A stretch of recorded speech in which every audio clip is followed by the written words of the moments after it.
Oke, assalamualaikum warahmatullahi wabarakatuh. Selamat datang. Perkenalkan, saya Muhammad Rehan Haikal dari kelas 01 TPLE 011. Nah, di sini saya akan menjelaskan sedikit tentang virtual machine ya. Jadi untuk pertama mengenai pengertiannya. Jadi untuk virtual machine ini sendiri adalah suatu teknologi yang sangat mungkin untuk komputer fisik atau si hostnya itu untuk menjalankan beberapa sistem operasi atau lingkungan komputasi virtual secara bersamaan. Jadi memungkinkan kalau misalkan contoh saya di sini menggunakan Mac OS, saya menggunakan MacBook, sistem operasinya menggunakan Mac OS. Jadi kalau untuk yang biasanya dalam satu device atau misalkan let's say satu komputer itu hanya bisa menjalankan satu OS. Nah, dengan adanya virtual machine ini kita bisa menjalankan OS lain. Contoh saat ini saya menggunakan Mac OS. Jadi saya bisa menjalankan juga dengan virtual machine, saya bisa menjalankan Windows let's say. Contohnya seperti itu. Nah, untuk aspek dalam virtual machine ini sendiri ada beberapa aspek ya. Yang pertama hypervisor. Jadi hypervisor ini dia yang memanage atau mengatur dari segi si virtual machine-nya ini sendiri. Nah, yang kedua ada guest OS. Jadi guest OS-nya sendiri ini adalah operating system yang kita gunakan di atas operating systemnya si bawaannya. Misalkan let's say di sini saya menggunakan macOS sebagai hostnya. Nah, untuk guest OS-nya saya akan menggunakan Windows. Jadi saya bisa menggunakan Windows di atas macOS saya sendiri. Nah, untuk di sini yang ketiga untuk isolasinya. Jadi untuk guest OS-nya sendiri ini kan dia bisa menjalankan sekitar di atas satu guest OS ya. Jadi nggak cuma satu. Jadi misalkan di sini saya menggunakan Windows dan juga bisa berbarengan menggunakan Linux misalkan. Nah, untuk isolasi ini sendiri, jadi masing-masing guest OS-nya ini berjalan sendiri-sendiri, dia nggak barengan.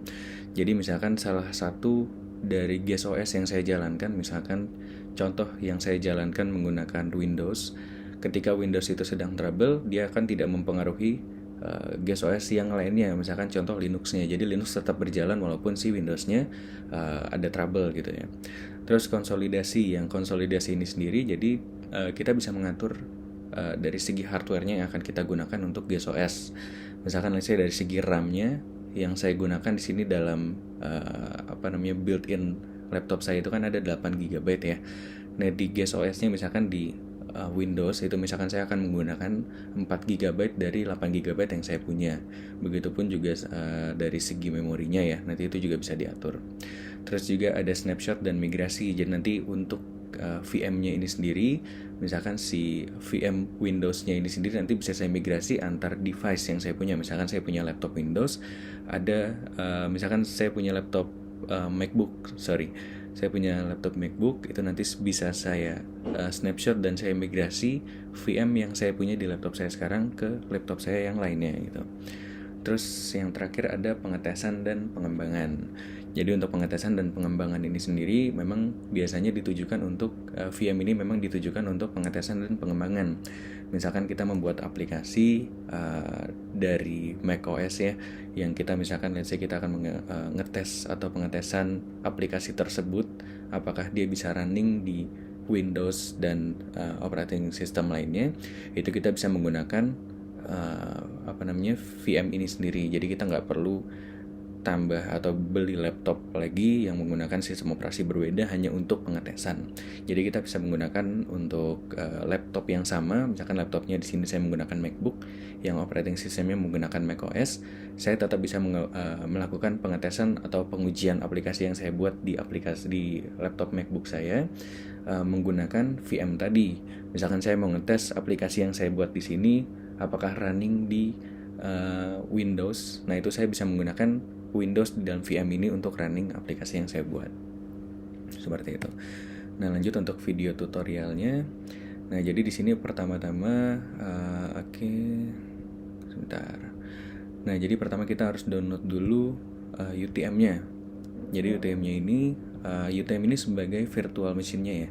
Virtual machine yang saya gunakan. Nah, di sini saya bisa klik download di sini.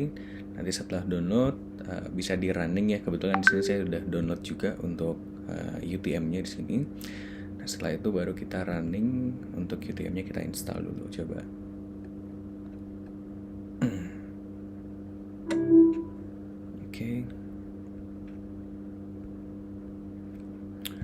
di sini udah.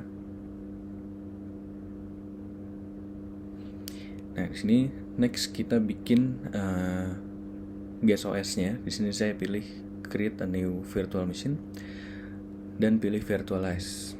Nah, di sini kita, karena saya menggunakan Windows nantinya ya untuk guest OS-nya, jadi saya pilih Windows. Nah, ini jangan lupa untuk diklik untuk import VHDX image-nya. Nah, ini untuk filenya. Nah, untuk file lanjutannya di sini kita download lagi untuk si Windows-nya, operating system Windows-nya ini sendiri. Nah, yang pertama kita bisa masuk dulu untuk bikin akunnya ya, sign in di sini. Nanti sign in bisa masukkan atau bikin akunnya dulu. Setelah sign in, jangan lupa untuk balik lagi. Ini klik register di sini untuk insidernya.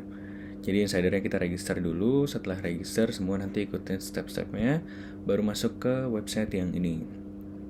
Nah, untuk di sini kita sign in dulu ya, sebelum untuk downloadnya kita sign in dulu. Nah, ini coba saya sign in. Oke.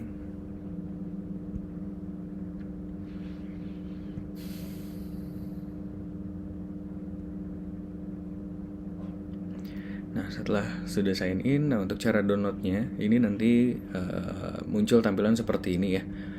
Nanti bisa masuk ke sini select edition, bisa pilih yang beta version dulu aja untuk saat ini. Setelah itu confirm. Oke. Nah, untuk ini pilih bahasanya aja ya, United States. Nah, nanti bisa confirm untuk download file ISO-nya. Nah, cuman kebetulan karena saya udah download jadi bisa langsung kita running di sini. Oke.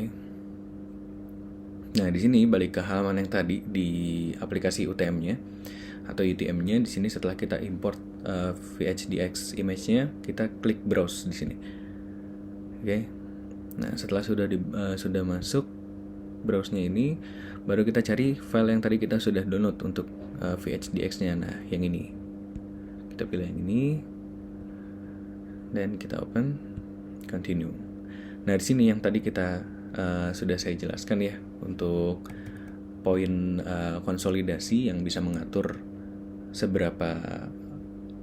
berapa hardware yang akan kita berikan ke hostnya, ke guest OS-nya.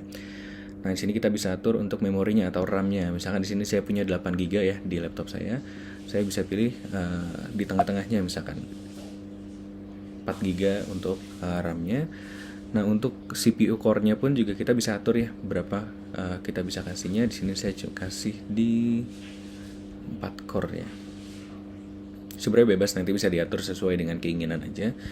Terus lanjut ke continue. Nah, ini untuk share directory path-nya kalian bisa isi aja di sini ya. Nah, ini saya udah buat juga kebetulan di virtual machine dan UTM share-nya di sini. Nanti bisa dibuat aja dulu filenya untuk pilih file di sininya. Nah, oke. Lanjut kita continue lagi, langsung di save aja ya. Oke, ini tinggal ditunggu aja.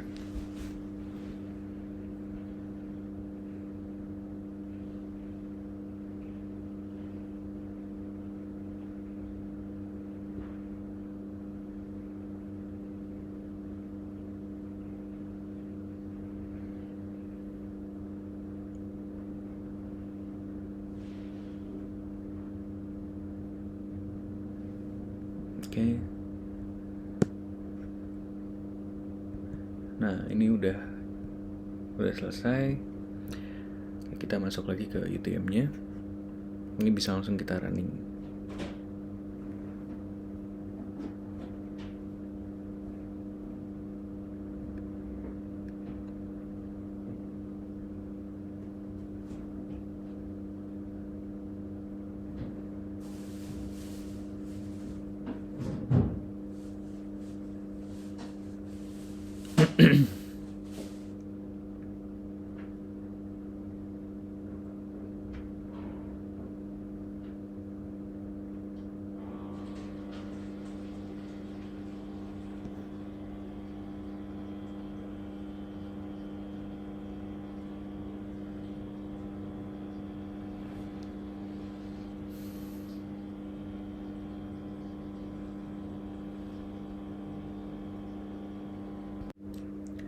Nah, ini dia udah selesai downloading ya, udah masuk ke operating system si Windows-nya itu sendiri.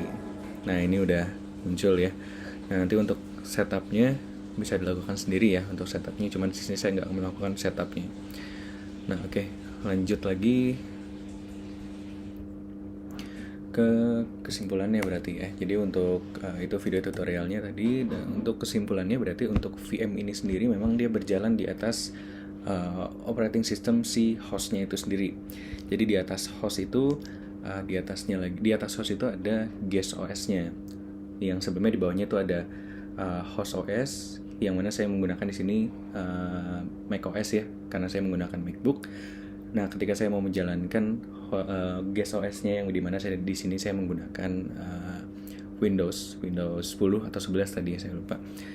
Nah, itu jadi tujuannya memang biasanya digunakan untuk kalau misalkan contoh developer yang menggunakan MacBook dan menjalankan atau membuat aplikasi dan ingin melakukan pengetesan aplikasinya, itu bisa menggunakan virtual machine.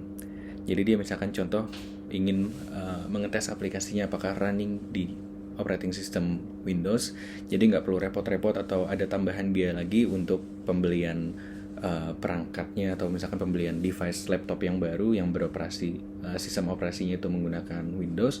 Jadi nggak perlu ya, jadi bisa menggunakan satu laptop aja dan bisa menjalankan operating system yang lain, seperti itu kurang lebih ya. Jadi mungkin itu aja yang bisa saya sampaikan, kurang lebihnya mohon maaf. Terima kasih dan assalamualaikum warahmatullahi wabarakatuh.